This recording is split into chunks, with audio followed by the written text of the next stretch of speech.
सबको जय मसीह की। आज सुप्रभात यानी कि आप लोग कैसे हैं।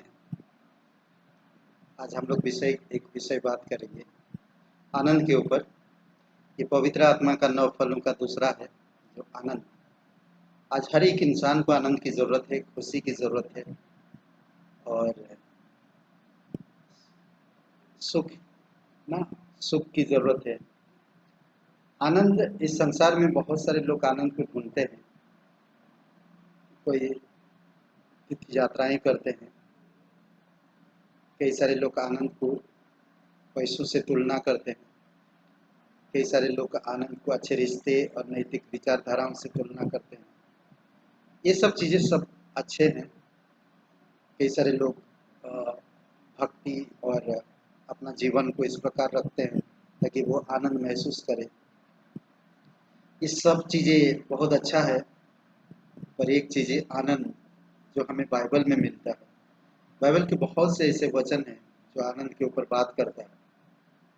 हम देख सकते हैं बाइबल में बहुत सारे ऐसे वचन हैं। पवित्र आत्मा का एक 9 फलों में से दूसरा भाग है, दूसरा फल है ये आनंद। प्रेम, प्रेम के बाद जो यूनानी शब्द अगापे, अगापे प्रेम जो निस्वार्थ प्रेम है, जो कभी दूसरों की भलाई के लिए है, कभी अपनी फायदा के लिए या अपनी भलाई के लिए वो प्रेम नहीं, बल्कि दूसरों की फायदा के लिए प्रेम है। और दूसरी बात हम देख सकते हैं आनंद। आनंद इंसान को तभी मिल पाएगा जब इंसान यीशु मसीह पर विश्वास करेगा। जब यीशु मसीह पर विश्वास करते हैं आपके अंदर पवित्र आत्मा आता है और आपके अंदर पवित्र आत्मा निवास करता है। और जब पवित्र आत्मा निवास करता है आपके अंदर प्रेम और ये सारे आनंद, शांति, ये चीज़ें आप में ऐड हो जाता है। जब आप यीशु मसीह पर विश्वास करते हैं, प्रेम, आनंद और शांति, ये तीनों चीज़ आप में, आपके जीवन में आ जाता है। और आज आप इसका अनुभव कैसे करेंगे? जब आप उसकी वचन पढ़ेंगे, परमेश्वर की वचन में कहता है कि स्वयं परमेश्वर खुशी का स्रोत है, आनंद का भंडार है, आनंद का भंडार है, सोता है, आनंद का सोता है। सोता मतलब एक कुंड है कि हमेशा उसके पास से आनंद निकलता है, खुशी निकलता है। और जो परमेश्वर के साथ है वो हमेशा आनंद महसूस करता है और खुशी महसूस कर। इसका जो आनंद शब्द का यूनानी शब्द है कारा या खारा, ये दोनों शब्द को इस्तेमाल कर सकते हैं। खारा भी कह सकते हैं या कारा भी कह सकते हैं। कारा यूनानी शब्द, इसका मतलब है प्रसन्नता की वह अनुभूति जो परमेश्वर के प्रेम, अनुग्रह, आशीष, प्रतिज्ञा और उसकी समीपता पर आधारित है और मसीह पर विश्वास करने वालों को प्राप्त होती है। क्लियर है? आशीष भी है इसमें जब हम यीशु मसीह पर विश्वास करते हैं, और विश्वास करने वालों पर अनुग्रह भी प्राप्त होता है, प्रेम आ जाता है, आशीष, प्रतिज्ञाएं आती है और उसकी समीपता, उसकी करीब हम आ जाते हैं। एक चीज देखेंगे, परमेश्वर प्रेम है और परमेश्वर आनंद भी है। परमेश्वर के, मैंने क्या बोला कि परमेश्वर के पास आनंद का कुंड है, निकलता रहता हमेशा, बोलते ना, एक झरना की तरह। खुशी, आनंद, प्रेम, शांति, ये परमेश्वर से निकालते रहता है। अनुग्रह, दया, करुणा, ये सब चीजें परमेश्वर से निकालते रहते हैं, वो हमें नया बनाता है। और दूसरी शब्दों में अगर हम कहें आनंद के ना, यूनानी शब्द आनंद का सहानुभूति, अपना या किसी को मिला या मिलने वाला अनुग्रह के आनंद, सहानुभूति। ओके, आप जब यीशु मसीह पर विश्वास किए, परमेश्वर के आनंद को प्राप्त किए, परमेश्वर के प्रेम को प्राप्त किए, परमेश्वर के प्रतिज्ञा को प्राप्त किए, परमेश्वर के अनुग्रह में हैं आप, परमेश्वर के आशीष में हैं आप, तो आज आप किस प्रकार से इसका अनुभव करते हैं ये आपके ऊपर है। रोज वचन पढ़िए, वचन का आनंद लीजिए। फिलिपियों की किताब में कहता है किसी भी बात की चिंता मत करो। उससे पहले पौलुस कहता फिलिपियों के लोगों को, आनंदित रहो। मैं कहता हूँ फिर से, आनंदित रहो। हमेशा आनंदित रहना परमेश्वर के लोगों को। परमेश्वर के लोगों के चेहरे में हमेशा खुशी दिखाई देना चाहिए। परमेश्वर ताजगी देता है उनको। आनंद जब रहेंगे ताजगी देगा। और जो इंसान परमेश्वर पर भरोसा रखता है और परमेश्वर के आनंद और शांति और प्रेम में भरोसा रखता है, वो इंसान खुशी होता है। भजन संहिता 119 और वचन 16 में कहता है, अद्भुत बात कहता है, सुंदर बात कहता है, मैं तेरे विधियों से सुख पाऊंगा, मैं तेरे विधियों से सुख पाऊंगा और तेरे वचन को कभी ना भूलूंगा। परमेश्वर की जो वचन पढ़ने से आपको आज्ञाएं, नियम या व्यवस्था या अनुशासन मिलेगा, उसके अनुसार जब आप चलते हैं तो आपको आनंद मिलेगा।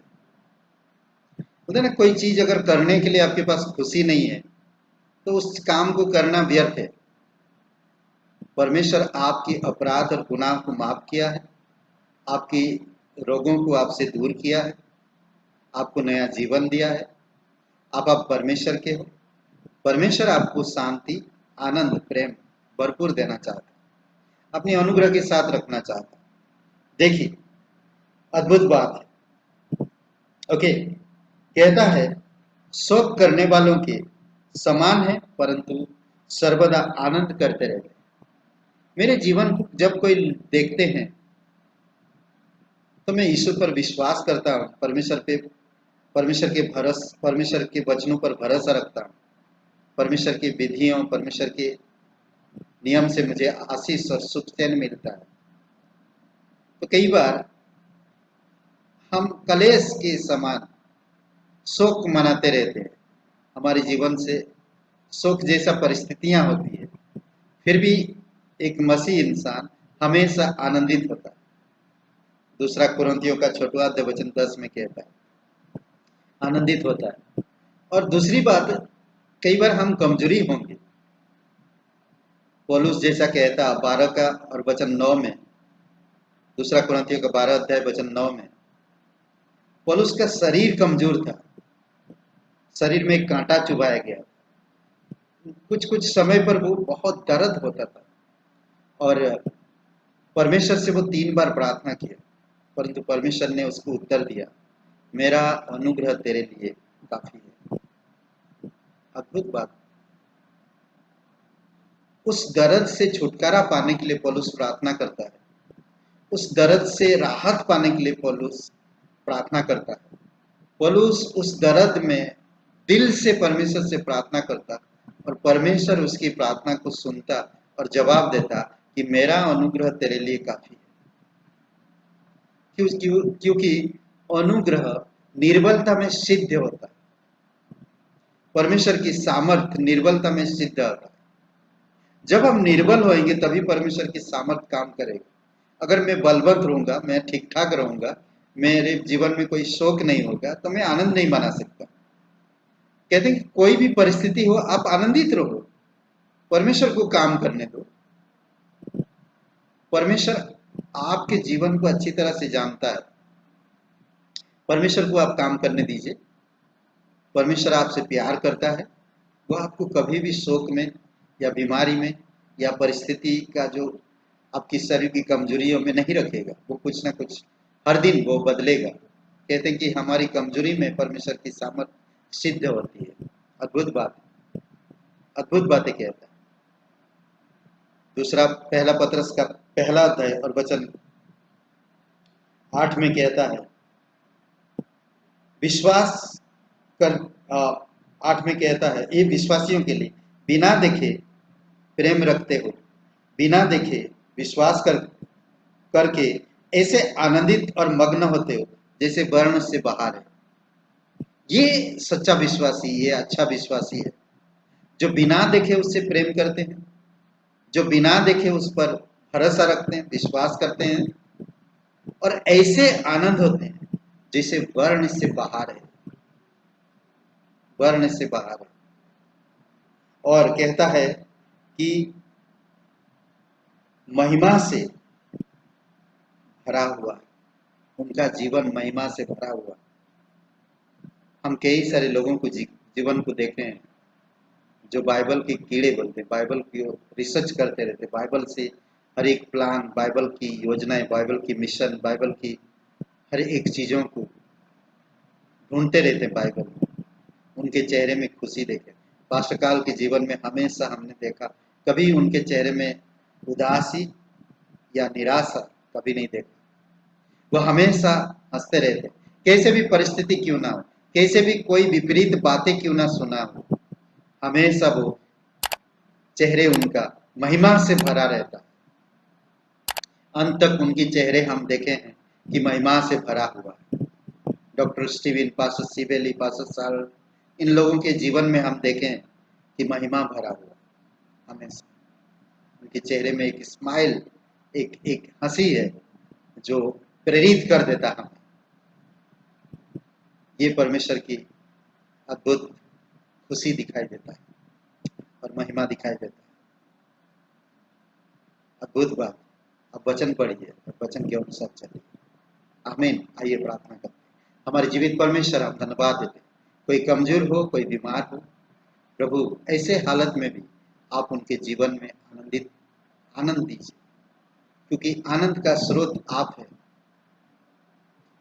जो तेरे नाम पर विश्वास करते हैं, जो लोग तुझसे प्रेम रखते हैं, उनके जीवन को आनंदित कर।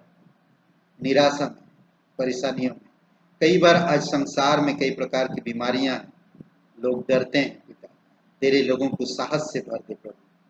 अच्छे शिष्य बनकर तेरे सुसमाचार को लोगों तक पहुंचा सके, तेरे आत्मिक राज्य की मिशन को पूरा करने में आप उनको अगुवाई करें। धन्यवाद आज का दिन को इस समय प्रार्थना प्रभु यीशु मसीह के नाम से मांगते हैं। आमीन। आमीन। सबको जय मसीह की। आप सबको प्रभु परमेश्वर की तरफ से आशीष मिले और हमारी प्रार्थना आप सभी लोगों के लिए। धन्यवाद।